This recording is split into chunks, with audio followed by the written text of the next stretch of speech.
Si je devais définir le concours Silver Fourchette, ça serait sans prétention et à notre niveau un top chef des EHPAD.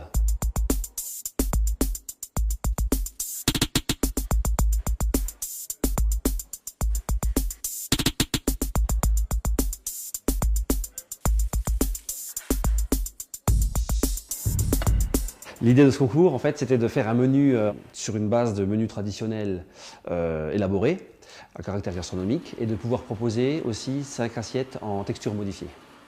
La texture modifiée est une transformation des aliments qui permet qu'ils soient assimilés en toute sécurité et de façon donc diversifiée par les résidents.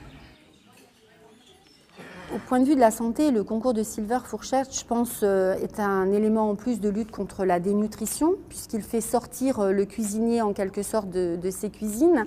Et le fait d'avoir un but commun, on a été tous de concert pour participer, pour préparer quelque chose.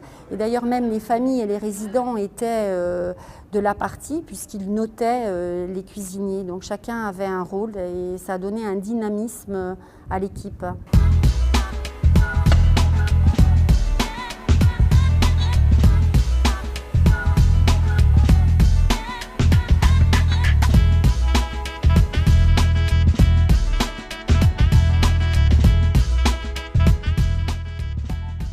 On a été noté par des professionnels indépendants de chaque région. On a reçu aussi de bons retours de leur part, de bons retours de la part des écoles hôtelières parce qu'ils étaient aussi contents d'avoir fait participer leurs élèves. Parce que c'est vrai qu'en EHPAD, c'est peut-être un métier qui est aussi pas sous-évalué, mais moins regardé que les autres. Les cuisiniers nous ont régalé, à la fois les papilles, mais aussi au niveau visuel, c'est assez formidable ce qu'ils ont été capables de faire. Et on est très content de cette initiative du Silver Fourchette.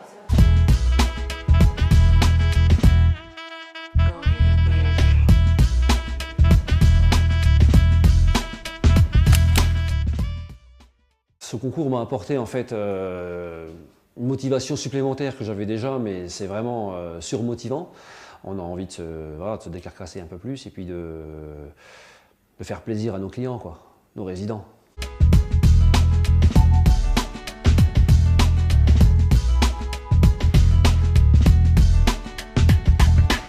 La dénutrition est l'affaire de tous, du cuisinier, du chef d'établissement, de l'infirmière, du médecin traitant, des familles. Et je crois qu'il faut que tout le monde se mobilise.